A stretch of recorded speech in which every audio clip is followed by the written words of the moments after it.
Hola, buenas tardes a todos. Estamos en la clase número 11 del curso de Química para la Universidad de Panamá. Comparto pantalla.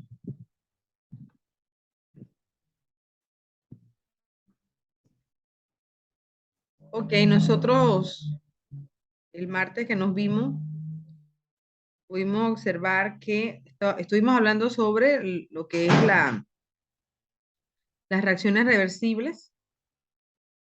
¿Ya? Pudimos observar cómo calcular la constante de equilibrio o la concentración de un reactivo o de un producto. Igual pudimos observar qué nos dice la constante, si es mayor o menor, hacia dónde se favorece la reacción química. Eso fue lo que dimos el martes.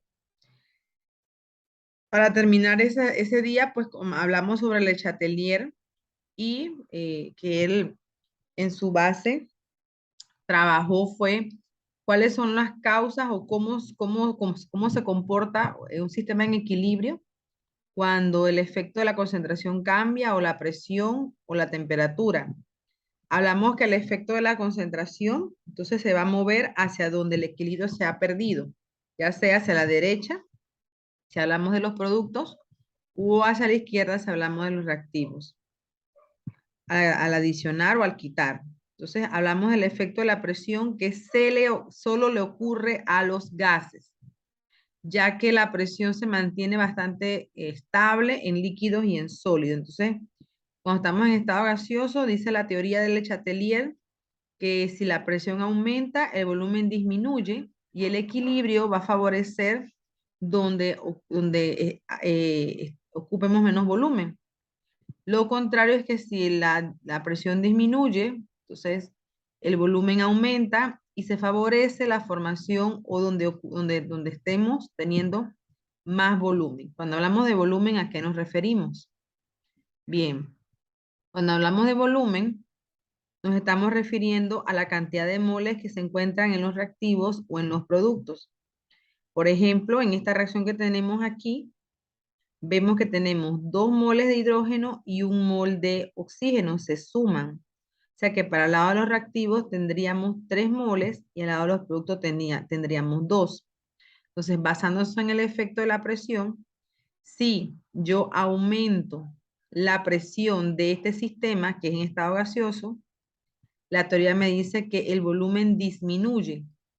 Y cuando eso ocurre, entonces Le Chatelier te dice que la reacción favorece a la formación de sustancias que ocupen menos volumen. En el caso de esta reacción, entonces trabajaríamos con los productos porque tiene menor cantidad de volumen.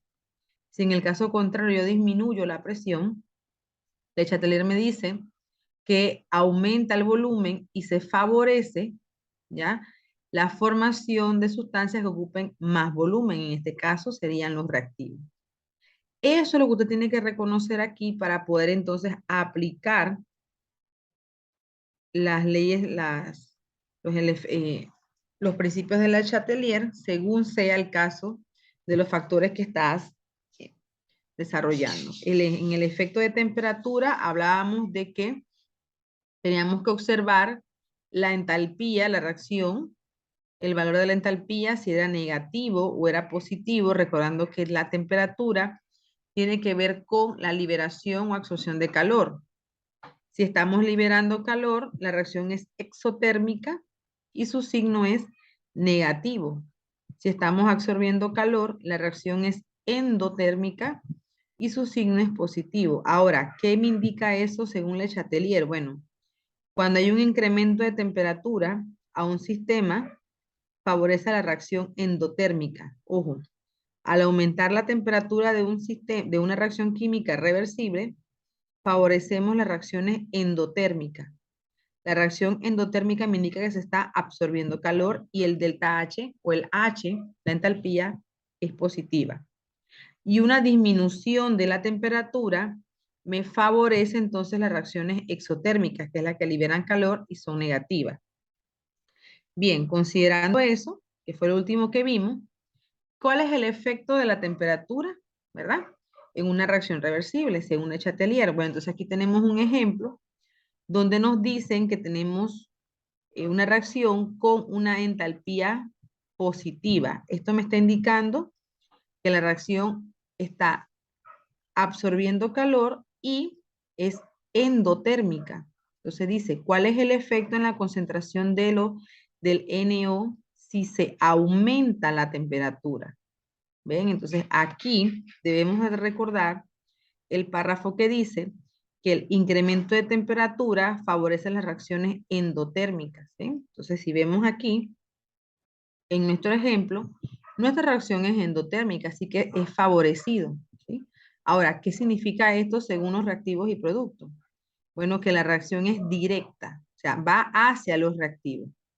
¿Ya? Repito, al analizar que la reacción es endotérmica y según la teoría, cuando tú aumentas, aquí dice, la pregunta es, ¿cuál es el efecto en la concentración de NO2 si se aumenta? Recordamos entonces que al aumentar la temperatura favorece las reacciones endotérmicas, o sea que estamos dentro del principio, ¿ya? ¿Y esto qué nos dice? Bueno, que la reacción se va a formar directa, o sea, va a favorecer, ¿ya? La formación de productos. ¿Y cuál es el producto? El óxido de nitrógeno. Entonces, esa es la parte que debemos de considerar cuando vamos a trabajar los principios de Le Chatelier. Ahora aquí tenemos la tarea. Tenemos una reacción, ya lo primero que ustedes tienen que verificar es si estamos teniendo una reacción con diferentes estados o nos mantenemos con el gas. Recuerden que este tipo de principios y fundamentos se basan más que todo en el estado gaseoso. Prediga en qué dirección se desplazará si se efectúan los siguientes cambios. Vamos a ver. El primero dice que aumentamos la concentración del HCl, que es el ácido clorhídrico. En este caso sería cloruro de hidrógeno, porque no está en solución acuosa. Este es cloruro de hidrógeno. Entonces, ¿qué ocurre si aumentamos el cloruro de hidrógeno? Bueno, la reacción debería de ir ¿hacia dónde? Hacia la formación de mayor cantidad de productos para poder equilibrar el aumento de este reactivo. ¿Lo ven? Entonces, eso es lo que usted tiene que preguntar ahí. Prediga en qué dirección se desplazará. Bueno, se desplazará hacia la derecha o hacia los reactivos. Ese vendría siendo la respuesta allí. ¿Ven? Entonces, continuamos.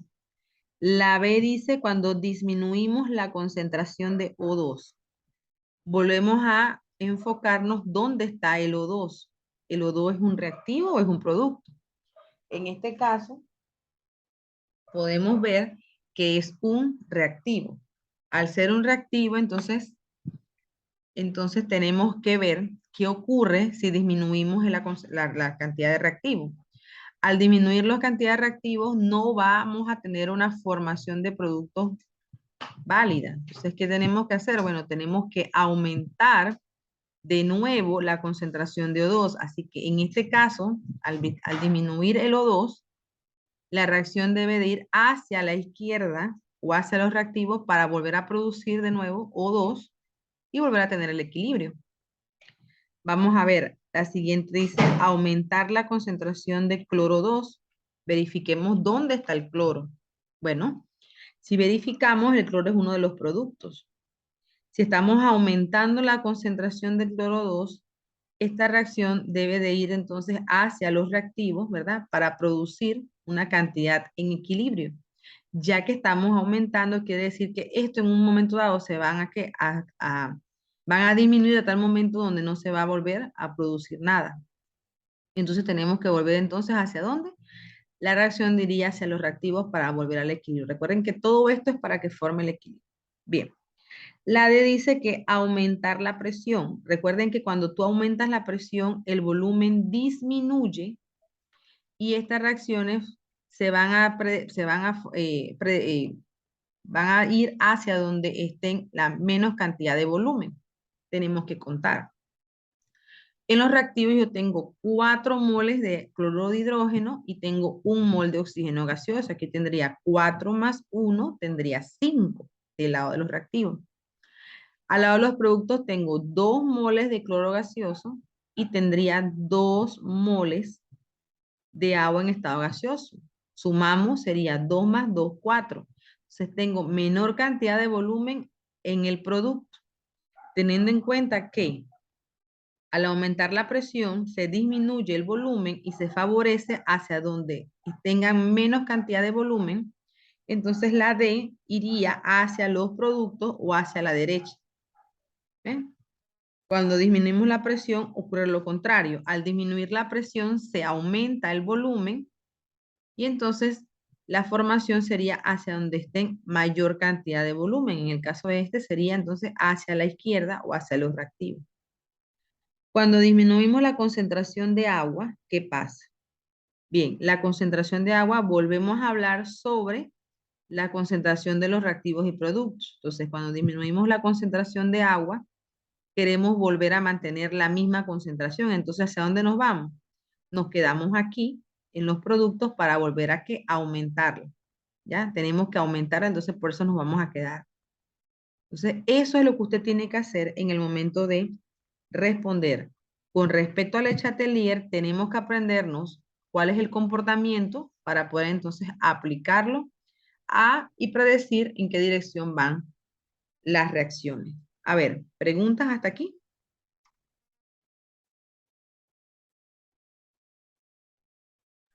Profe, no entendí lo de las concentraciones de los reactivos y productos. Ok, bien. Vamos para allá. Ok, aquí está. Cuando hablamos de concentración, dice la Chatelier que si se incrementa la concentración de algún reactivo, ¿ves? Incrementas la concentración de algún reactivo, el sistema reaccionará de manera que el exceso de reactivo formará más producto. La tendencia es minimizar el cambio haciendo desaparecer el exceso. Por eso es cuando yo te digo que cuando aumentas tienes que ir al lado contrario. ¿Para qué? ¿Para qué? Para poder minimizar el exceso que hay. Pero si tú, aquí dice, pero si lo contrario, si se aumenta la concentración de algún producto, el sistema iría hacia donde es el reactivo. Eso es con el aumento. Pero cuando se disminuye, vamos a ver este ejemplo, mira aquí, en la B dice, si se elimina toda la concentración de O2, ¿el O2 quién es? El reactivo. ¿Ves? Aquí está el reactivo. ¿Qué ocurre? Aquí está la respuesta. Si se disminuye la concentración de O2, la reacción se mueve en dirección reversa para restaurar, ¿ves? La concentración 2, la nueva mezcla de equilibrio contendrá más CO2 y menos CO3. Entonces, ¿qué te quiere decir esto? Entonces, ahora sí me voy acá de nuevo. Cuando tú aumentas la concentración de cualquier sustancia, ya sea reactivos y productos, la dirección donde se desplazará sería al lado contrario, para poder equilibrar ese aumento y producir más del otro lado. Cuando te digo al lado contrario, es que si es un reactivo, entonces se va a desplazar hacia los productos. Y si es un producto, se desplazará entonces ¿hacia dónde? Hacia los reactivos. Pero es lo contrario cuando tú disminuyes. Cuando tú disminuyes la cantidad de un reactivo o de un producto, entonces la reacción se mantendrá allí para poder aumentar esa cantidad que fue disminuida y volver al equilibrio. ¿Me expliqué? Ahora sí, profe, gracias. A la orden. ¿Preguntas? ¿Una otra pregunta? Ok. Continuamos. Prediga cómo se afecta el equilibrio en las siguientes reacciones cuando aumentamos la presión, disminuimos la presión, aumentamos la temperatura y disminuimos la temperatura. Bien, las dos primeras no tenemos que ver nada con el delta H, ojo, ¿sí? El delta H solo se observa cuando vemos la temperatura. No se confundan si ven esto. Esto es un valor que se utiliza para trabajar temperaturas. Las dos primeras, como hablan de presión, debemos de volver a reconocer los valores o el concepto de presión. El primero te dice, recuerden que te dice que la presión solo afecta a los gases. Eso es fundamental. Dos, te dice que cuando se aumenta la presión, el volumen disminuye y entonces en ese caso, la reacción iría hacia donde hay menor cantidad de volumen y tienes que contar. Ojo, gases nada más. Pero si cuando disminuimos la presión, entonces el volumen aumenta, entonces esa reacción formaría, o sea, se desplazaría, perdón, hacia donde exista mayor volumen. Ojo, estamos hablando solamente de gases. Entonces aquí en la primera, observándola, yo voy a asumir que ese C6H6 es gas. O sea que en este caso, todos los reactivos de productos sí forman parte del aumento de la presión. Cuando yo aumento la presión, dice la teoría, se disminuye el volumen y se forma o se desplaza hacia donde hay menor cantidad de volumen. ¿Cómo cuento la cantidad de volumen? Los números que están adelante de cada uno de ellos. En el caso del C6 sería 1 más 3 del hidrógeno. Entonces aquí sería 1 más 3, 4. Al lado de los reactivos tengo 4. Y al lado de los productos solo tendría 1. ¿Ves? Entonces, en el caso de la A, aumentaría o se desplazaría hacia los productos. ¿Por qué? Porque tiene menor cantidad. Pero observen en el caso de la B. En el caso de la B yo tengo un sólido. Este no forma parte, ¿ya? No lo puedo tomar en cuenta para la presión, porque la presión solo afecta a los gases. Entonces, cuando voy a ver esto, ¿qué ocurre? Al disminuir la presión, ¿verdad? Al disminuir la presión, dice que se aumenta el volumen y entonces la reacción se desplaza hacia donde hay mayor cantidad de volumen. Pero en este caso, entonces, sin contar la S, el C que es en estado sólido, yo tendría un mol de O2 y un mol de CO2. Entonces, ¿hacia dónde me dirijo? Si ambas son iguales, ¿ves? Entonces aquí la respuesta es que la reacción ya está en equilibrio, ¿ya? O sea, esta disminución de presión no afectó la reacción. Puede ser por tener un sólido que provoca ese equilibrio, ¿ves? Entonces aquí, en realidad, la respuesta es hacia dónde, hacia cómo se afecta el equilibrio. Bueno, en el caso este, se puede poner que la reacción ya está en equilibrio por equivalencia al sólido que se encuentra en los reactivos. ¿Okay? Porque aquí no se va a desplazar para ninguno de los lados porque ambos tienen la misma cantidad de volumen, recordando que el sólido no se cuenta como parte, ¿verdad? De ese equilibrio de volumen molar. Y así usted puede ir trabajando. Vamos a ver la temperatura, vean, que es lo que no hemos visto. Entonces, vamos a recordar el último párrafo de temperatura que nos ayuda. Aquí dice, el incremento de temperatura, o sea, el delta H positivo, favorece la reacción endotérmica. Si favorece la reacción endotérmica, entonces quiere decir que la ecuación se desplazará hacia los productos. Y un descenso favorece la reacción exotérmica, quiere decir que se desplazará hacia los reactivos. ¿Ven? Entonces, eso es lo que vamos a hacer aquí, aumentando la concentración de productos y reactivos. Si yo aumento la temperatura en la primera, tengo que observar, ¿ya? ¿Qué delta H tengo? Es positivo. El aumento y el delta H positivo es una relación directa. Al aumentar la temperatura y mi delta H es positivo, entonces esta reacción se desplaza hacia los productos. O sea, es una reacción que es espontánea, llamamos nosotros, es espontánea. No hay que estar buscándole nada para que, o una cantidad de tiempo, un catalizador, no, ella es espontánea. La siguiente pasa lo mismo con la C. Al aumentar la temperatura y teniendo un delta H positivo, que es lo que favorece, quiere decir que es una reacción que va hacia los productos. ¿Qué ocurre con la C y la D? Al aumentar la temperatura de esta reacción C, ocurre que su delta H es negativo. ¿Ven? Entonces aquí se difiere. Entonces aquí la pregunta es, ¿quién va contra quién? Porque este delta H me indica que se favorece los reactivos, pero si aumento la temperatura, ¿hacia dónde voy? ¿Ven? Entonces, esta parte que está aquí me indica que yo necesito ver entonces ahora sí de nuevo la cantidad de moles. Si todos fueran, ojo, si todos fueran gases. Pero en el caso de la C tengo sólidos y sólidos, ¿ven?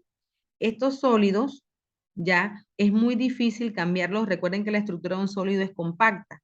Entonces, aquí el único que puede ser desequilibrado, ¿quién es? Es el reactivo que está en estado gaseoso, que es el oxígeno. Entonces, ¿qué quiere decir eso? Que al aumentar la temperatura, ¿verdad? Para formar el equilibrio, sabiendo que solo tengo este gas, esta reacción debe de ir hacia los productos, ¿ves? Para la formación de un producto y formar el equilibrio, porque entonces aquí tendría mucha más cantidad de reactivos y casi nada de producto. Entonces hay que verificar esto. Bien, miren la misma C con la última. En la última todos son gases. Al ser gases no tenemos el problema que hay en la C. Ahora es negativo. El aumento de temperatura versus reacción exotérmica no son directas. Entonces hay que observar, entonces sí, hacia dónde se van a ir esa reacción. Si va a ser hacia los reactivos y hacia los productos. ¿Y de qué depende? Bueno, al ser negativa, la producción es inversa, o sea, iría hacia el reactivo. ¿Qué te quiere decir eso? Que la reacción, a pesar de que estamos aumentándola, produce o se forma más reactivos que producto. Entonces, en este caso, la reacción iría hacia dónde? Hacia los reactivos, favoreciendo la reacción exotérmica. ¿Ven? Eso es lo que ustedes tienen que ver aquí. Cuando disminuimos la temperatura, en la primera, no se favorece porque la entalpía positiva favorece es el aumento. En este caso estamos disminuyéndola. ¿Ven? Entonces, ¿qué ocurre aquí? Bueno, se van a formar muy pocos reactivos, ¿ya? Que es lo que te está diciendo, y se va a tratar de mantener la cantidad de productos. ¿Por qué? Porque el delta H es positivo y todos los deltas H positivos me indican producción de productos, valga la redundancia, producción del lado que está ¿a dónde? Hacia la derecha. Y los delta H negativos me están indicando entonces que se van a mantener la producción de los reactivos, o sea, va a haber mayor concentración de estos. ¿Me comprendieron?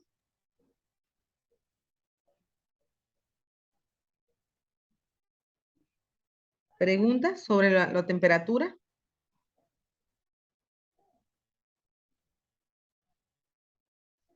Ujú, no hay. ¿Listo? Entonces, estos problemas todos tienen que ver con esto. Dice, ¿cuál es el efecto del aumento, la disminución o ninguno sobre la cantidad de equilibrio del CO2 en el sistema? Incrementando la presión del sistema a temperatura constante. Entonces, aquí volvemos a lo mismo, estamos hablando de presión. Tenemos que ver si hay un gas, un sólido, tenemos que ver si se incrementa la presión, el volumen disminuye y en la reacción sería hacia donde hay menor cantidad de volumen.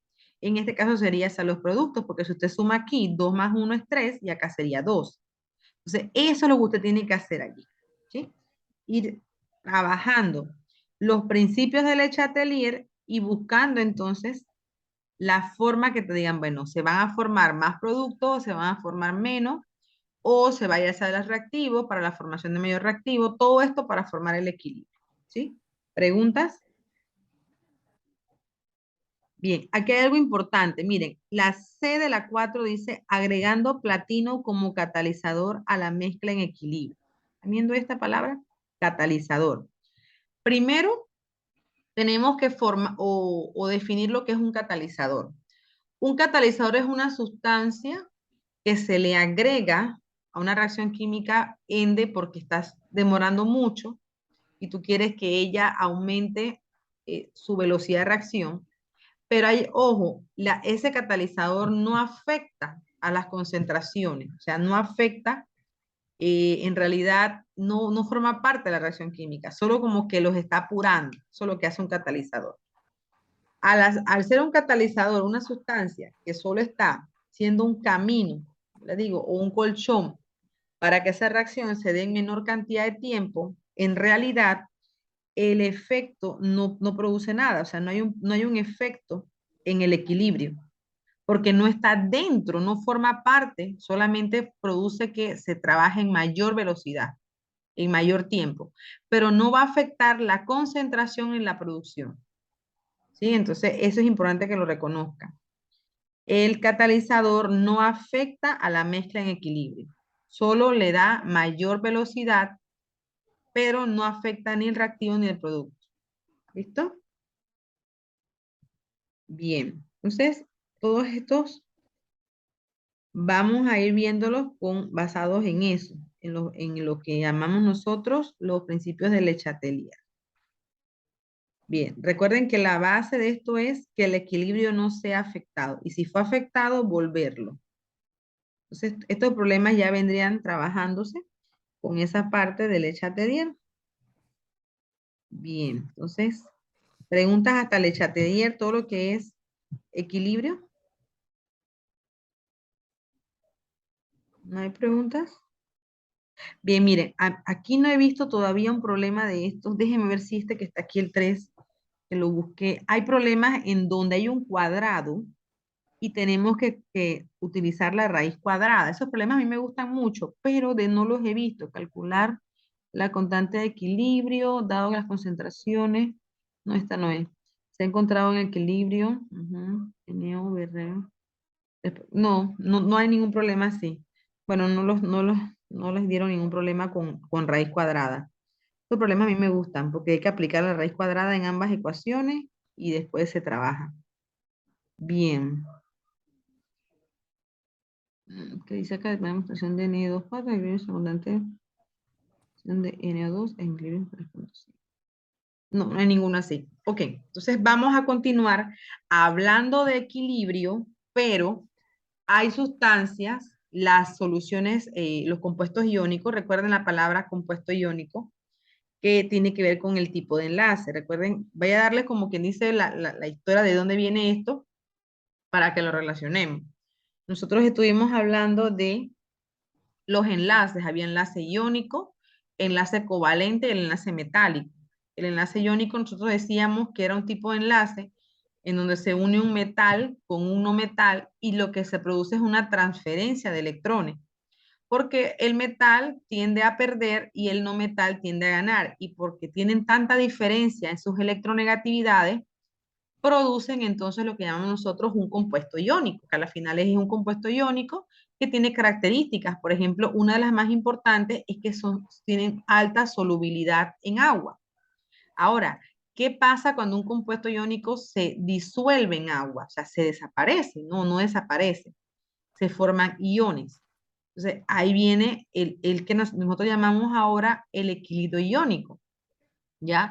Es lo mismo que el equilibrio que estamos viendo, pero en el tema anterior, en el módulo 11, lo veíamos en más que todo en gases, porque son las sustancias que se pueden estudiar y que sí se provocan cambios, porque ellas sí se pueden, son muy fáciles de alterar con factores como temperatura, presión y volumen. Pero el equilibrio iónico, ¿en qué se basa? Entonces, vamos a verlo. Bien, vamos a ver el equilibrio iónico para que lo puedan comprender, para entonces después pasar al trabajo. Entonces, ¿qué hacemos? Bien, bien. Entonces, eh, bueno, aquí les hablan de dónde proviene la palabra ácido y la palabra base. Iniciamos con eso. ¿Qué pasa? Hay sustancias que tienen algunas características físicas. Y bueno, ya cuando vemos las fórmulas químicas que nos dicen que estamos hablando de un ácido, de una base o de una sal, que son grupos funcionales. En inorgánica, cuando hablamos de la nomenclatura, ustedes recuerdan que las bases de mención son con el ion hidróxido. Los ácidos inician con H. Es más, en la nomenclatura tradicional o antigua se nombra ácido con el nombre genérico ácido y tú le puedes nombrar lo demás. Esto ocurre porque están formados por iones hidrógeno al inicio. Su fórmula molecular inicia con hidrógeno y esto le da particularidades físicas que nosotros sí podemos observar. ¿Ven? Entonces, aquí dice que la palabra ácido, como todo aquí, como todo la área científica, viene o procede del latín. ¿Por qué? Recordemos algo de historia. En el tiempo de 1800, en esa época, era muy difícil estar en contra de la iglesia, en contra de lo que decían. Entonces, se conocía o se decían que los científicos eran personas que trabajaban con brujería. Ahí viene la palabra alquimista. Entonces, hubieron muchos tipos de alquimistas. Por ejemplo, el alquimista chino, el chino le fascinaba más la parte de las hierbas, ¿ya? Y hay una historia muy interesante. Traigo a colación esto porque de ahí entonces es que vemos las propiedades de los ácidos, de las bases y las sales. Ustedes saben que el emperador chino es una persona que ellos consideran que es como inmortal, así una persona formada por, que viene de otro, tiene como mucho respeto, completan mucha esa parte, ¿no? De ser emperador. Entonces, ¿qué hacían los alquimistas chinos? Ellos le daban al emperador opio o drogas para que él se sintiera así, se sintiera fuerte, alucinaba, pues. En pocas palabras, alucinaba. Entonces, ellos se dedicaron más a eso, a ver la parte de las hierbas. Entonces, y bueno, de ahí iniciamos viendo las técnicas de separación de mezclas y todo lo demás. Ahora ellos escribían ese tipo de cosas que pasaban. Pero imagínense que un alquimista chino se ponga a ver lo que escribe un alquimista francés. Eran muy diferentes los idiomas y todo eso. Entonces había un lenguaje en común, que era el latín. O sea, el latín era un lenguaje, era que se usaba mucho en la parte científica, porque no todo el pueblo sabía latín. Entonces, de ahí viene y procede que muchas cosas de química y de física, ustedes ven también que dentro de física hay muchas letras griegas, está el delta, está el alfa. ¿Por qué? Porque recuerden que los científicos eran letrados, eran personas que sí estudiaban, entonces esa era su parte como su código para poder identificar que tú eras científico. Los alquimistas árabes también se dedicaron mucho a la parte los chinos pues les gustaba la pólvora, todo eso tiene que ver con eso de la alquimia. Los árabes se dedicaban más era también a la parte que llamamos nosotros la iatroquímica. La iatroquímica es la química de las medicinas, ¿ya? Pero los franceses querían descubrir, era la piedra filosofal, que era convertir todos los metales en oro. Entonces los franceses, los europeos, alemanes, se dedicaron más a las técnicas de separación que conocemos ahora. Gracias a ellos tenemos los balones de destilación, tenemos el mechero, tenemos todo lo que tenga que ver con cápsulas de porcelana, todo eso dedicado a ellos. Entonces, a lo que quiero llegar es que ellos vieron todas estas propiedades, entonces le empezaron a poner grupos, le pusieron nombres, le dieron, bueno, mira, estos se comportan así, todos ellos, el limón, el ácido el que está en el estómago, entonces eso fue lo que empezaron a hacer. Y esto se basó mucho en el lenguaje o el latín y el griego. Por eso ustedes ven que el hierro se llama ferrum, porque viene del latín. El oro se llama aurum, por eso es que el símbolo de oro no es O, sino es AU, porque es de aurum. Y así si usted empieza a buscar, el sodio también es otro, el fósforo también, entonces usted se da cuenta que esos fueron los primeros elementos que se descubrieron. Y el latín fue básico para nosotros los científicos de esa época. A raíz de esto vemos que el ácido se deriva del latín acidus, que quiere decir agrio. Nosotros decimos, ay, eso está ácido, pero en realidad es que está agrio, ¿ya? Algunas propiedades características que se relacionan a los ácidos son, bueno, su sabor. Esta es una propiedad química, cambia de color en presencia del papel tornasol, que es un colorante vegetal usado como indicador. Esto nos lo dejaron los chinos. Ellos usaron este colorante para poder identificar, porque ellos mezclaban muchas cosas de azul a rojo, reaccionan con ciertos metales para generar hidrógeno. Recuerden que los ácidos reaccionan y forman la reacción de neutralización que ya la conocimos anteriormente. Cuando usted forma o mezcla ácido con base, se forma sal y agua. ¿Ya? Entonces reaccionan con los hidróxidos metálicos para producir agua y sal, que es lo que les estoy diciendo. La base, ¿verdad? Que es la reacción de neutralización. Todas las propiedades que tienen el ion hidrógeno liberados por los ácidos en solución acuosa. ¿Esto qué quiere decir? Bueno, que en presencia de agua, los ácidos liberan su hidrógeno. O sea, ya no va a ser H, sino así como está, como podemos ver el HCl. No, ya no va a ser así, sino va a ser H más. Ahorita les explico cómo es eso. Ahora, ¿cómo definieron ellos a la base? Bueno, la base la definen como una sustancia que libera o acepta iones hidrógenos en solución acuosa. Recuerden que la palabra acuosa me indica que está en presencia de agua, ¿verdad? Y tenemos, miren, lo básico de las hidróxidos es que terminan en OH, esas son las bases. Ahora, ¿Cuáles son las características físicas de la base? Bueno, tienen un sabor amargo, son resbalosas al tacto, son jabonosas. Esa es la palabra básica para que usted reconozca lo que es una base. Jabonosa, o sea que todo lo que está en la cocina y lo que usa mamá y papá para limpiar y que sea resbaloso al tacto debe tener una base. Cambian, esta es una propiedad química, cambian el tornasol de rojo a azul y tienen la capacidad de reaccionar con los ácidos. Ya sabemos que reaccionan en la reacción de neutralización y forman agua y sal. Ahora, ¿cómo se define una sal? La sal es la combinación de el H con el OH para formar un elemento o un compuesto, perdón, que no tiene ni H al principio ni OH al final. Esa es una sal.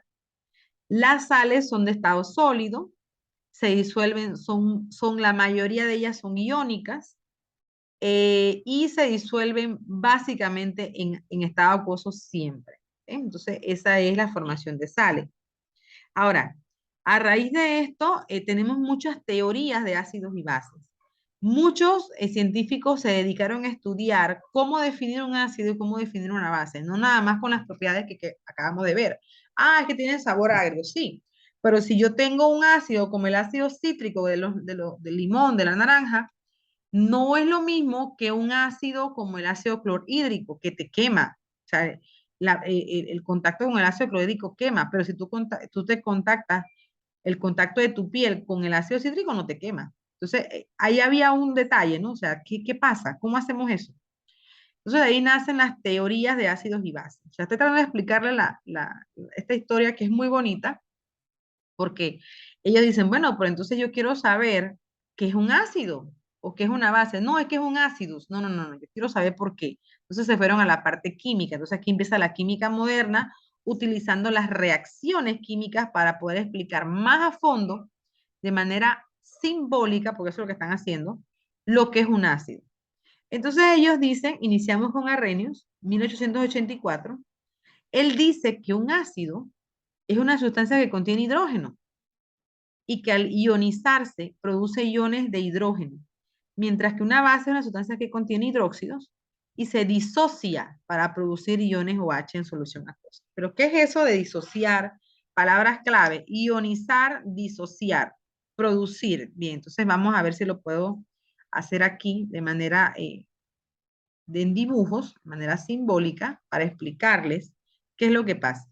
Bien, yo tengo aquí un vaso. En este vaso tengo moléculas de agua. ¿Ya? Entonces aquí está el agua. Y le voy a agregar un ácido. Dice Arrhenius que un ácido tiene hidrógeno. Entonces miren, aquí hay uno. Este es un ácido, pues tiene hidrógeno y tiene cloro. Ok, entonces él dice que cuando esta sustancia se agrega al agua, la palabra es se ioniza. Se ionizan iones de H+. ¿Qué quiere decir? Se separan. O sea, aquí yo voy a tener H+ y Cl-. ¿Ven? Entonces, más grande se vería de esta manera. Aquí está el gran vaso.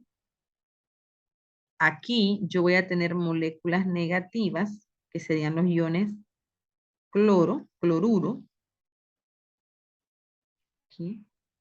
Y la palabra ionización, eso es lo que te indica. Se ionizan, o sea, se separan.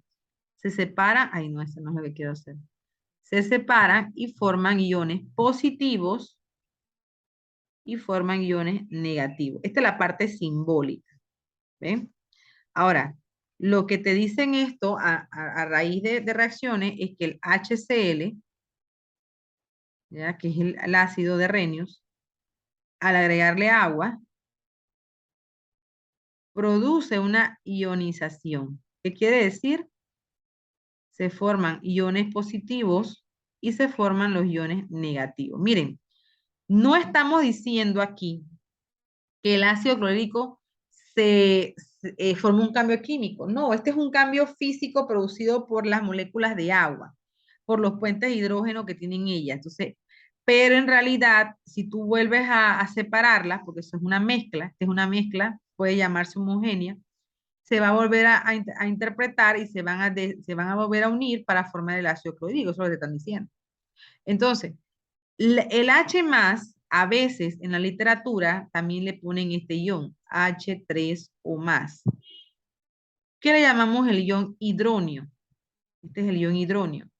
Pero el ion hidronio es lo mismo que decir el ion hidrógeno. O sea, es lo mismo, solamente que lo vemos de esta manera como un ion positivo. Pero la palabra ioniza, disocia, quiere decir esto. Entonces ahora vamos a ver lo que pasa con una base. Según Arrhenius, yo tengo aquí un agua, todo ocurre en agua. Miren lo básico que es el agua. Y a esta agua le agrego una base sencilla, como es el hidróxido de sodio. Esto se va a formar, se va a disociar para formar iones. O sea, aquí vamos a tener iones OH menos, iones Na más. ¿Ya? O sea, van a formarse y ahí usted va a ver que si usted mete aquí un metal, recuerden que los metales, vamos a ver de las propiedades, los metales son elementos que conducen electricidad. Aquí hay electricidad porque hay iones. Entonces usted le pone un foquillo, eso se va a prender. ¿Por qué? ¿Por qué? Por la ionización que hubo de este ácido o de esta base. Entonces aquí vemos la definición de Arrhenius. Para Arrhenius un ácido es una sustancia que tiene hidrógenos y que en presencia de agua se forman iones H+. Recuerden que el ion H+ es lo mismo que decir iones H3 o más, que es el ion hidrógeno. Para Arrhenius, una base es una sustancia que tiene iones hidróxido, como el que está aquí a mi izquierda, y que en presencia de agua se disocia o se ioniza para producir iones OH-. ¿Ves? Entonces, esa es la definición de Arrhenius. Ahora, en 1923, Brøsten, un químico danés, y Lowry, un químico inglés, miren lo curioso de esto, o sea, ellos trabajaron primero aparte, o sea, trabajaron en su laboratorio, pero como ya había comunicación entre los científicos, ellos se dieron cuenta que estaban haciendo la misma cosa, el mismo concepto y mantenían las mismas ideas. Entonces se unieron. ¿Por qué? Porque de repente a Browson le faltaba algo que Lowry tenía, y lo que Lowry ya había conseguido lo faltaba a Browson. Entonces ahí se formaron los equipos científicos que son fundamentales en nuestra vida. Nosotros no podemos, yo no puedo trabajar sola y ustedes se dieron cuenta que yo se los expliqué. Yo hubo un problema que no pude hacer y yo humildemente acepté la ayuda de mis compañeras. Así se trabaja en el área científica. Los científicos no podemos ser egoístas. Ojo con eso. Los científicos tenemos que ser humildes para trabajar en equipo porque es la mejor manera del trabajo. Bien, entonces Brøsten y Lowry se unieron y formaron la teoría que se llama teoría Brøsten-Lowry, donde ellos proponen que se llama la teoría de la transferencia de protones. Miren lo que pasa.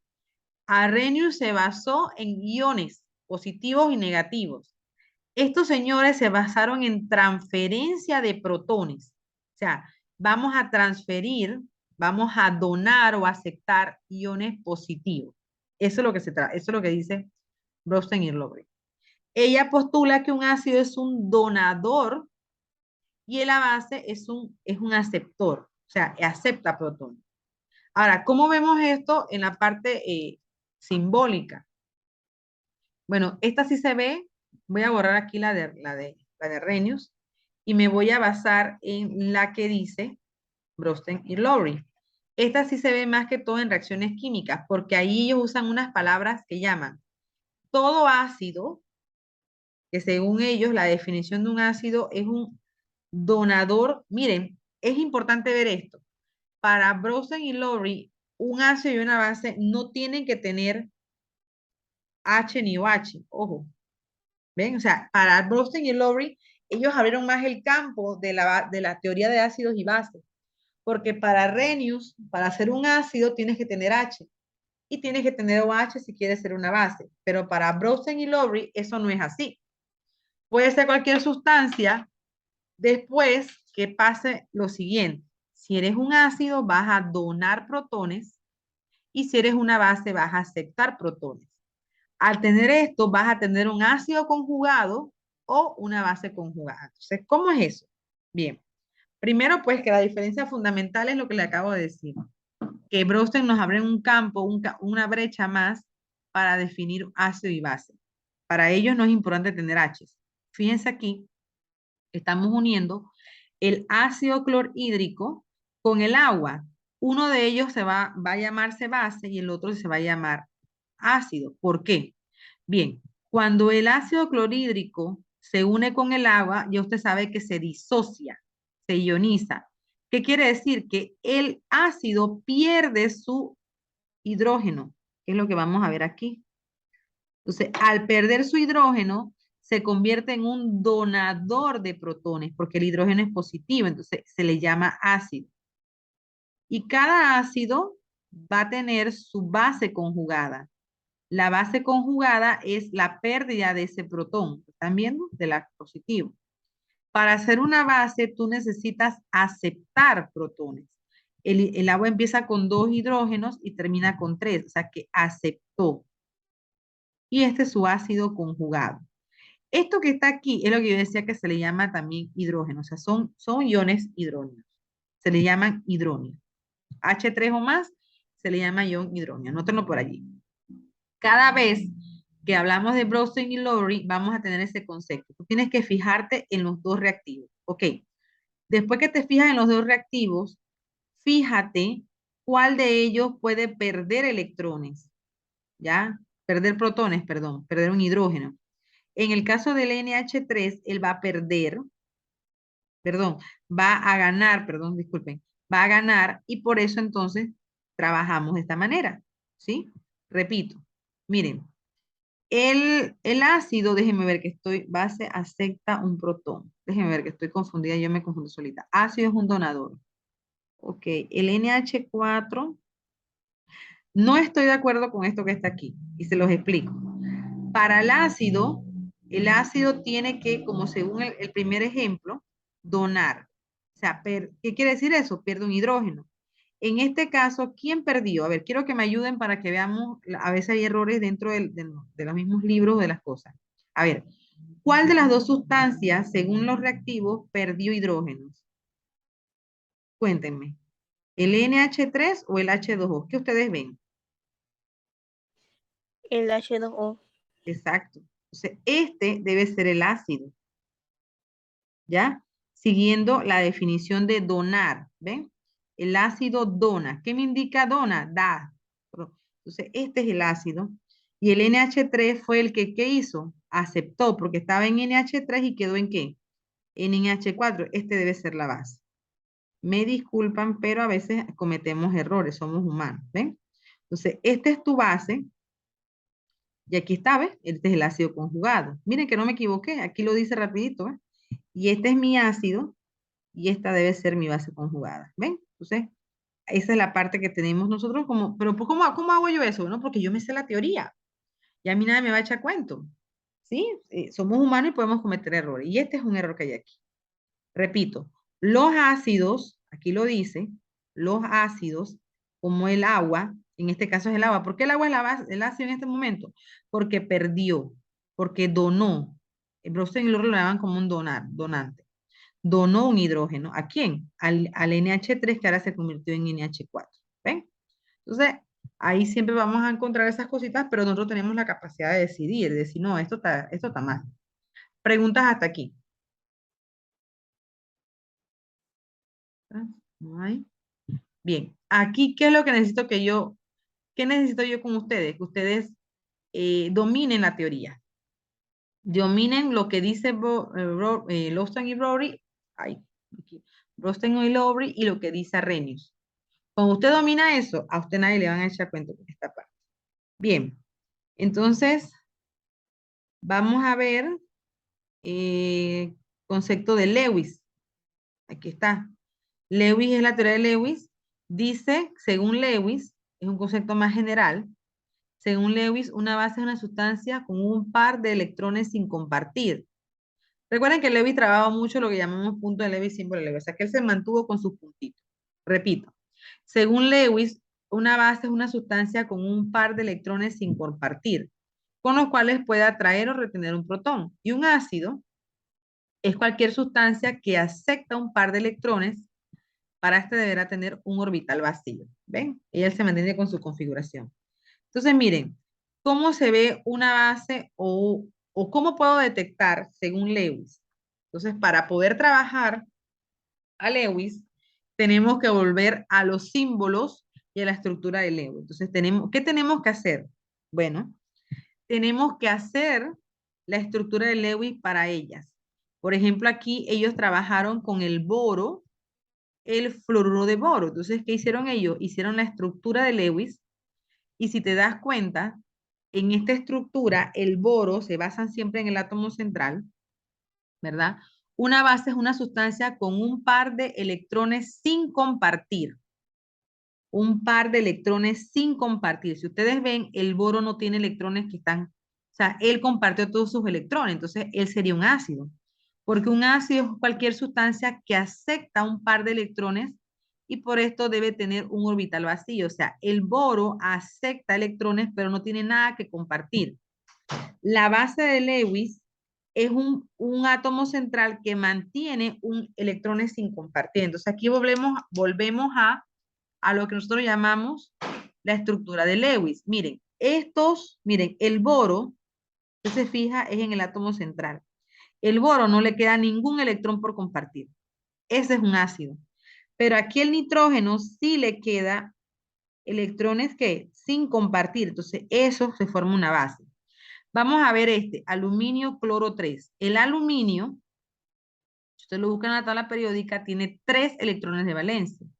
Yo lo voy a poner aquí. 1, 2 y 3. El cloro tiene 7. Tengo 3 cloros. Aquí hay 1, aquí hay 2 y aquí hay 3. ¿Ven? Entonces, el cloro tiene 2, 4, 5. ¿Ven? 2, 4, 6 y 7. Ahí está. 2, 4, 6 y 7. Aquí sería 2, 4, 6 y aquí sería el 7. Entonces, ¿qué pasa? Cuando usted trabaja esta parte, el aluminio está formando un octeto incompleto, porque miren, el aluminio está en el centro, es un átomo central, pero nada más tiene 2, 4, 6 electrones de valencia. ¿Lo ven?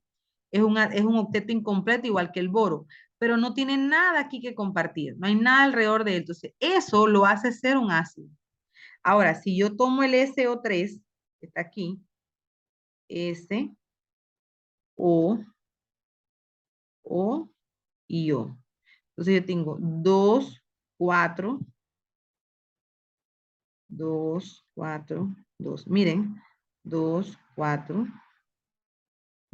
¿Por qué pongo 2? Bueno, porque tanto el oxígeno como el azufre están en el grupo 6. Entonces, ¿qué quiere decir eso? Que forman dobles enlaces entre ellos, ¿ven? Aquí ocurre algo. Aquí tengo 2, 4, 6, 8, 10, 12. Este es un octeto expandido, que eso se vio también en el símbolo de Lewis, ¿ven? Pero, ¿qué pasa aquí? Observen, quedan... Ah, no, ya me acordé. Disculpe. Aquí queda así. También es coordinado. Aquí, lo que ocurre es esto. Quedan aquí 2, 3, 4, 5 y 6. Y aquí, se llama, ustedes escucharon la palabra octeto coordinado. No sé si la pudieron haber escuchado alguna vez. En donde, en este caso, el átomo voy a poner otro color para que no nos confundamos. El átomo de oxígeno da sus 2 electrones para poder coordinar esto. ¿Ven? Entonces, aquí se mantiene lo que llaman para Lewis, la base de Lewis. Para hacer una base de Lewis, cuando tú hagas la estructura, debes de tener un par de electrones sin compartir. Y para hacer un ácido, no debes de tener nada de eso. ¿Me expliqué?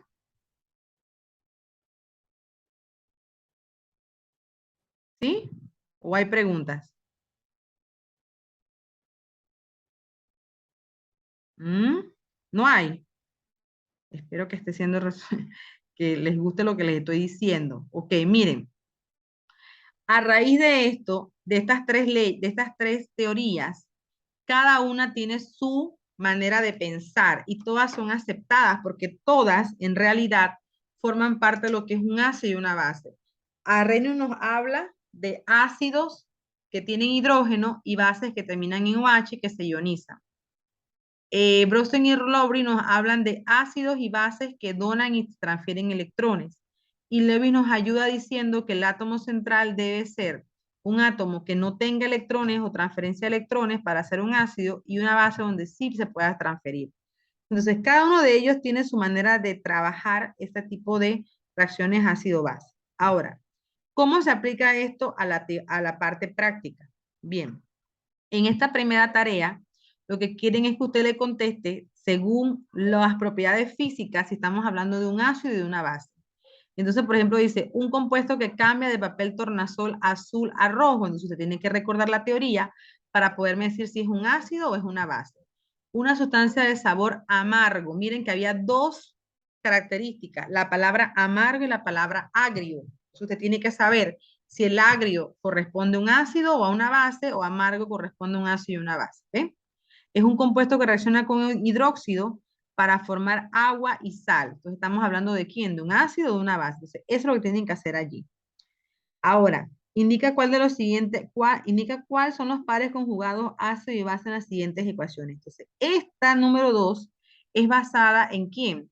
Es basada en Arrhenius perdón, en Lawson y Rory. Entonces, ¿qué hay que hacer aquí? Bien, hay que verificar quién es el que a quién se le quitó hidrógenos y a quién aceptó. Recuerden que el que se le quita o el que dona hidrógeno es el ácido y el que acepta hidrógeno es la base. Entonces, si vemos aquí en la primera, ¿qué hice? Déjenme.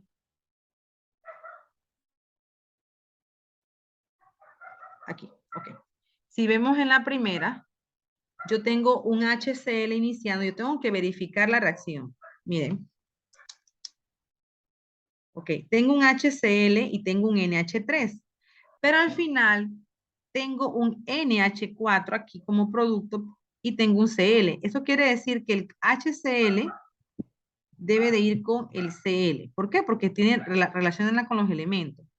Y el NH3 debe de ir con el NH4. Pero ahora vamos a ver qué ocurrió. Al HCl se le quitó un hidrógeno, entonces este debe ser el ácido. Y la base conjugada sería el Cl. Eso es lo que tienen que hacer ustedes aquí, ¿no? Entonces, el NH4 se le aumentó un hidrógeno, entonces esta es la base. Y su ácido conjugado es el NH4. ¿Ven? Esa es la parte que usted va a trabajar aquí. ¿Preguntas sobre esto?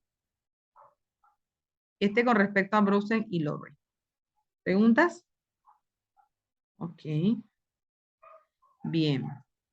Entonces, acá lo que ellos quieren es que usted sí les dé qué ocurre.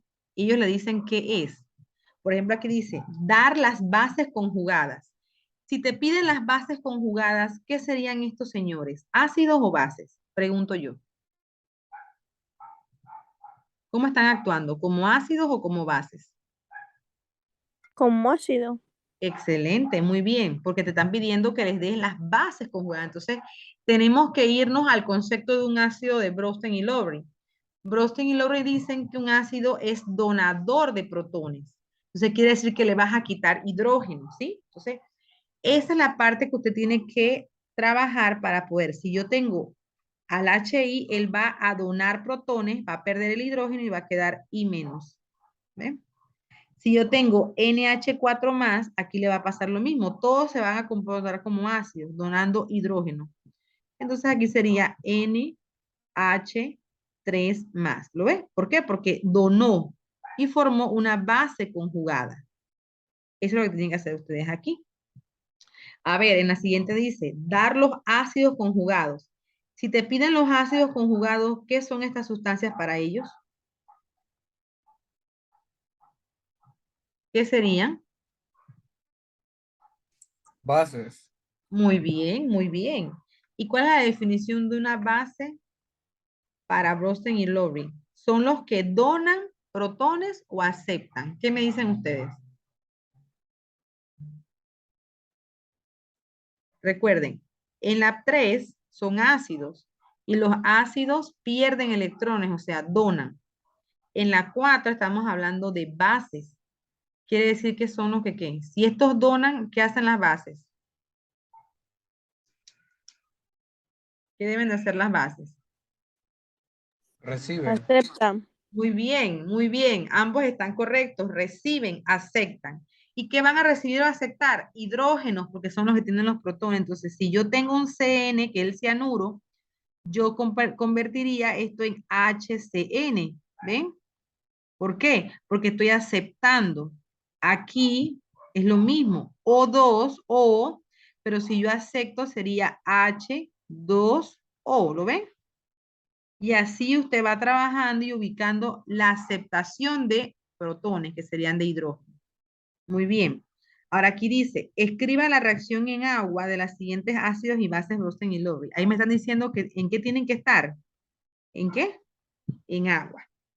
Ahora, yo voy a ir haciéndolo y me doy cuenta si estos señores que están aquí van a ser ácidos o van a ser bases. Recuerden que el agua, ahí no les había comentado eso, no está aquí, pero es importante que usted lo sepa. El agua es una sustancia que se le llama anfótero. ¿Ya?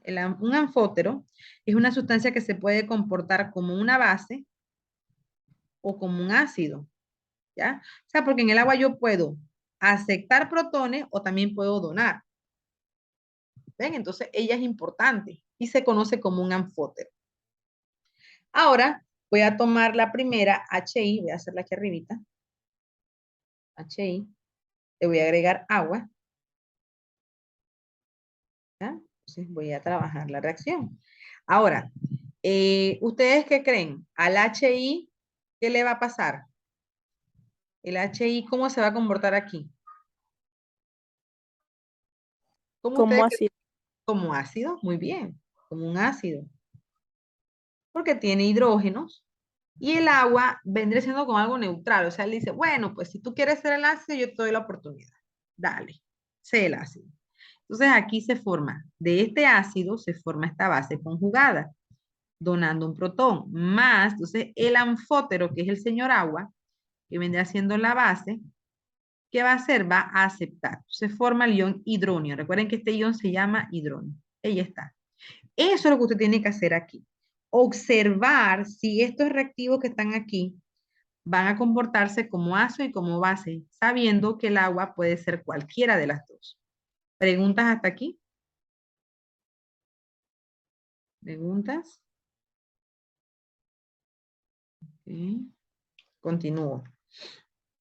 Entonces, vamos a hablar ahora del equilibrio iónico. Bien, ¿de dónde procede la? Bueno, ya sabemos que la palabra equilibrio es pues la formación de sustancias en donde la cantidad de reactivo y de producto sea igual, manteniendo factores constantes, o sea, manteniendo la misma temperatura, manteniendo la misma presión y todo lo demás. Ya vimos que el HTR nos dice el comportamiento de la sustancia cuando tú cambias ese factor. Ok. El equilibrio iónico viene siendo un equilibrio de iones, de productos, perdón, de productos reactivos, pero en forma de iones. O sea, aquí el agua está implícita en todo esto. ¿Por qué? Porque el agua forma iones con sales, con ácidos y con bases. Entonces, el equilibrio iónico es basado en agua con sustancias que se disocian en ella. Básicamente es eso. De ahí procede la teoría iónica, que define a un ion como una sustancia que se disocia ya en agua, teniendo partículas cargadas. Aquellas sustancias que están completamente ionizadas y en soluciones diluidas. Ahora, de ahí procede algo. Hay sustancias que se disocian por completo. O sea, los iones hidrógenos se disocian. Entonces, a esas se le llaman electrolitos fuertes. ¿Ya? Pero hay sustancias que se disocian parcialmente, o sea, van a quedar unas cuantas moléculas completas, se le llaman electrolitos débiles. Ahora, la magnitud con que se disocian las moléculas de un electrolito se conoce como grado de disociación o porcentaje, o sea, qué cantidad de esas sustancias se fue disociada. A eso es lo que me refiero cuando hablo de magnitud, ¿sí? Entonces, voy a explicar este concepto para entonces iniciar el trabajo. Quiero ver algo que si yo termino hoy no tengo que hacer nada mañana. Déjeme ver algo. Hay algo de pH, hidrógenos. Ok. Tengo pH. Prueba formativa. Este módulo me encantó. Ustedes saben. La manera como lo hicieron. Tiene algunas fallas. Normal. Pero está bien chévere. Me encanta este módulo. Bien. Yo ahorita voy a terminar con la parte de disociación y mañana entonces continúo con el último que serían las constantes de ionización, grado y la parte de pH, porque si no, no me queda tema para mañana. ¿Ven? Entonces, yo creo que sí, así lo voy a hacer. Bien, entonces, ¿qué pasa? ¿Cómo es esto de que hay sustancias que se ionizan por completo y sustancias que no? Entonces, vamos a ver eso. Miren, hay ácidos fuertes y ácidos débiles. Por ejemplo, la mayoría de los ácidos de la naturaleza, o sea, los que tienen las frutas, y sí, las frutas en descomposición, como los acéticos, todo lo demás, son ácidos débiles. Los ácidos fuertes serían estados como el ácido clorhídrico, el ácido sulfúrico, que también se encuentran en la naturaleza, pero son más, la mayoría de ellos son fumeantes, no te das cuenta porque tienen mucha capacidad de irritabilidad. Entonces, miren, voy a tratar de explicar eso de disociar por completo y disociar parcialmente. Miren, un ácido fuerte o una disociación completa sería, por ejemplo, el ácido clorhídrico. Por ejemplo, si tú tienes 4 moles de ácido clorhídrico, tú vas a tener 4 iones positivos. Estoy dando un ejemplo hipotético, ¿no? Pero es para que vean lo que les quiero decir. Van a tener 4 iones positivos y vas a tener 4 iones negativos. Todo esto siempre en agua. ¿Ven? Porque es una disociación por completo de este ácido. Pero ¿qué pasa, por ejemplo, si tú tienes ácido cítrico? Vamos a decir que tengas ácido cítrico. Voy a poner aquí cítrico porque tiene... Ok, entonces, ¿qué pasa aquí con el ácido cítrico? Vamos a suponer que tengas los mismos 4 moles. Bueno, solamente 2 se disocian en iones. Aquí están los iones negativos. Vamos a poner acá los positivos. Solamente 2. ¿Ya? Y va a quedar una parte de ácido cítrico aquí. De ácido cítrico aquí. O sea, no se disoció, se mantuvo allí. Ácido cítrico. Entonces, esto lo conocemos como electrolitos débiles. Hay un porcentaje que se disoció y el otro que no. ¿Vale? Entonces, en esta parte lo que quieren es reconocer si usted puede calcular el porcentaje de disociación de estos ácidos. A eso es lo que nos referimos en este punto de la teoría iónica. ¿Ya? Entonces, hablándose de la parte simbólica, me voy a pasar a los problemas para que lo podamos verificar. Dice, calcula la concentración de cada ion presente en disolución. Ojo aquí, miren lo que vamos a hacer. La concentración de disociación, más que todo, se le basa o se basa en ácidos y bases fuertes. O sea, nivel comercial. Por ejemplo, ácido clorhídrico, ácido sulfúrico, ácido nítrico, hidróxido de calcio, hidróxido de sodio, hidróxido de potasio. Son los básicos para este tipo de problemas. Cuando hablamos de disociación parcial, entonces nos vamos a esta, ¿ves? A constante ionización y grado de ionización. Esa sí la vamos a ver mañana. Hoy solo vemos lo que conocemos nosotros como ácidos y bases fuertes, 100% de disociación.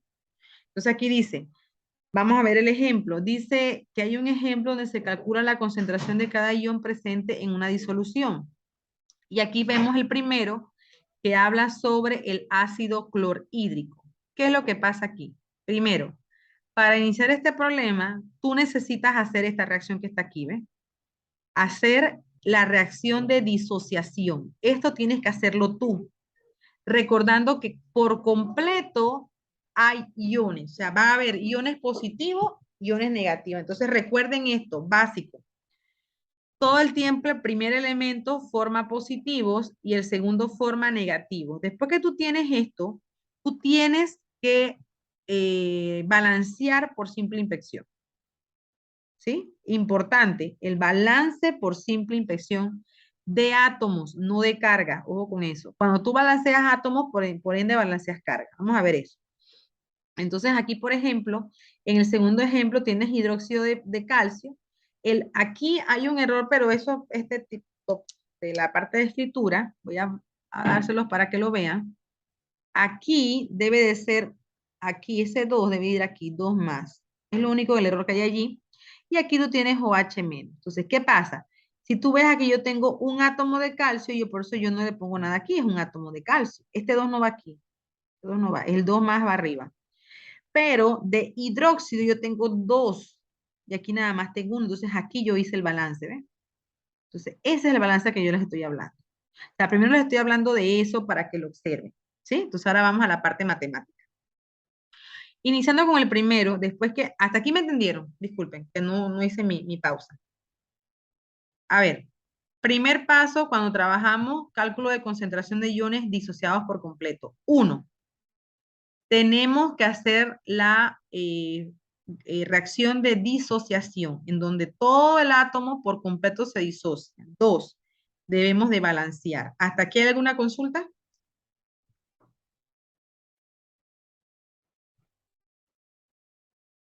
No hay consulta. Bien. Ahora vamos a la parte matemática. Dice aquí que tenemos una concentración de 0.05 en la primera aquí. Entonces, por ser un ácido fuerte, un mol, aquí está. ¿Dónde salió ese mol, profe? De aquí, de la ecuación balanceada. Un mol de hidrógeno y un mol de cloro, del ion cloruro. Entonces, ¿qué quiere decir eso? Que la concentración, como es 1,1, por eso lo te está diciendo, la relación de la concentración de los iones 1,1, o sea, por cada un mol de hidrógeno, tengo un mol de cloruro, entonces la concentración de iones hidrógeno, ¿ven? Va a ser igual a la concentración de iones cloruro. Y esto es igual a la concentración de 0.005 molar. Eso es lo que están haciendo ustedes aquí. ¿Ven? Solamente es una igualación respecto a quién, a las concentraciones. La segunda dice que por cada un mol de calcio, por cada un mol de calcio, yo produzco 2 moles de OH. Esta es la proporción que hay en la ecuación. Ahora, me están diciendo que vale, que tengo una concentración de 0.4. ¿Ven? Entonces, ¿qué quiere decir eso? Que la concentración de iones calcio más 2 es de 0.4 molar. Pero la concentración de iones hidróxido, por tener ese 2 allí, tendría que ser 0.4, que es la concentración de la disolución, de esta disolución, por 2. ¿Ven? ¿Por qué? Porque tiene un 2 aquí, ¿ven? Por este 2 que está acá. Eso es lo que le quiere decir. Y están bien sencillos. Estos problemas son bastante sencillos. Vamos a hacer uno aquí. Vamos a hacer uno que tenga... ajá, y el C está fácil. Nada más que te están dando que saque. A ver, esa M que está allí, ¿qué significa? Voy a empezar por ahí para que me digan. ¿Qué significa esa M grande? ¿Qué me indica esa M? ¿Quién recuerda? M de masa, M de ¿qué? Esta M. Oye, yo bastante me demoré con ustedes lunes y martes en M. Molaridad.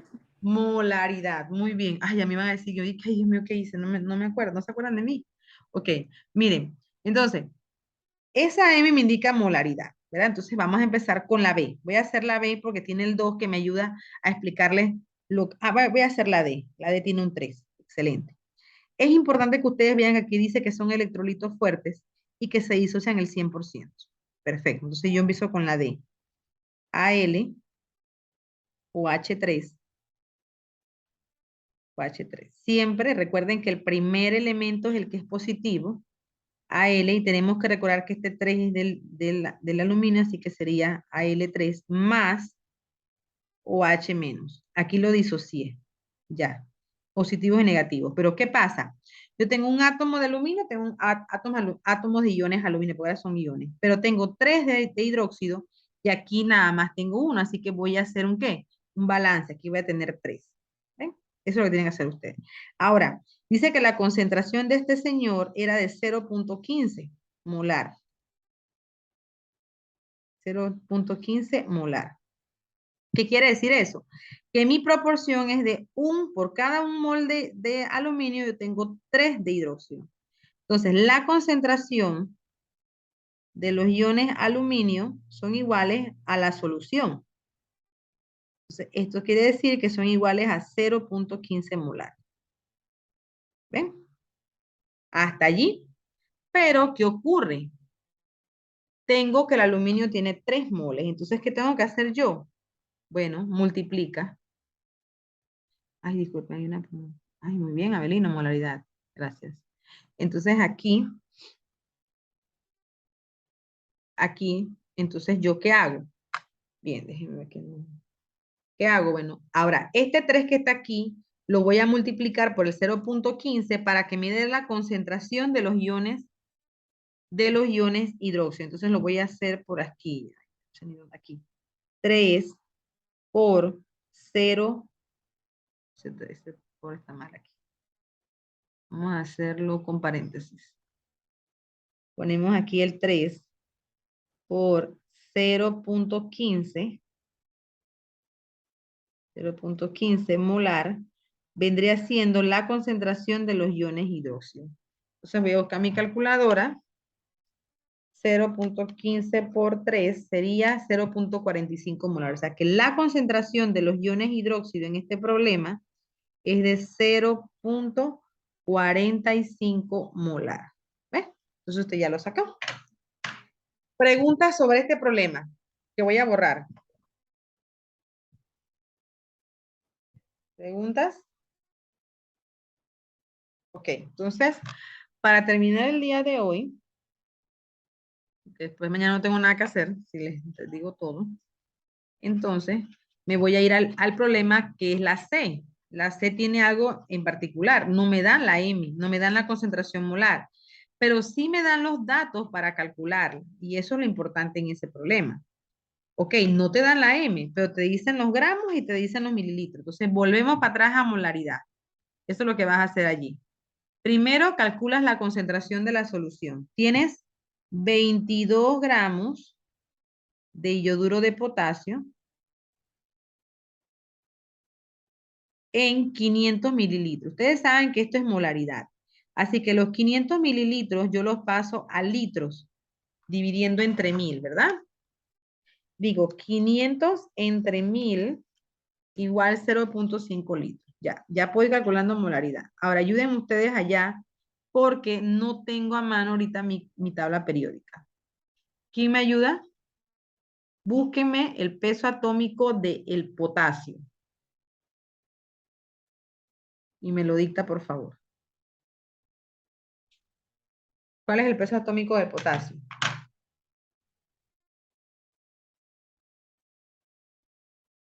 O me lo ponen en el chat, no importa, si no quieren hablar. Pero ayúdenme porque no tengo aquí la tabla. Así que necesito ayuda. A ver. Evelyn. Aquí tienen alguien. Me dice que es 39.10. Gracias. Entonces aquí voy a poner 39.10. Hágame lo mismo con el yodo, por favor. Como la relación es 1:1, no tengo problema. ¿Cuál es la relación del yodo? ¿Cuál es el peso atómico del yodo? Muéstramelo en el chat si quieren. Aquí me lo mostraron. Es 126.90. Muy bien. 126.90. Calculo la masa molar. Entonces sumo 39.10 más 126.90. 166. Ok, ya tengo todo entonces.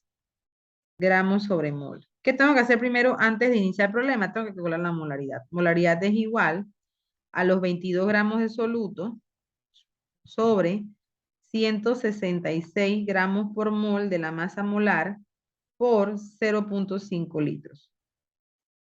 Entonces la molaridad es igual, y ya tengo, digo 22 entre 166 por 0.5. Esto es igual a 0.26. 0.26. Ya ahora sí puedo empezar el problema. Este vendría siendo el talón que pueden llamar de Aquiles en este problema. Pero es muy fácil porque tú dices aquí, la disociación del KI es igual a iones potasio. Recuerden que el potasio es 1 y el yodo es -1. Al tener una relación de 1 y 1, la concentración de iones potasio es igual a la concentración de iones yoduro, que esto es igual a 0.26 molar. ¿Ven? No son tan complicados estos problemas, son bastante sencillos. Bien, preguntas. ¿Consultas? No hay consultas. Bien, entonces, con estos problemas nos quedamos en el día de hoy, porque si no, mañana no tengo tema, no tengo material. Y entonces nos vemos mañana con lo último, que es cuando ya un ácido o una sustancia no se disocia por completo, que es lo que vamos a ver mañana. Y terminamos con pH y pOH de las soluciones ácido-base. Bien, dejo de compartir pantalla.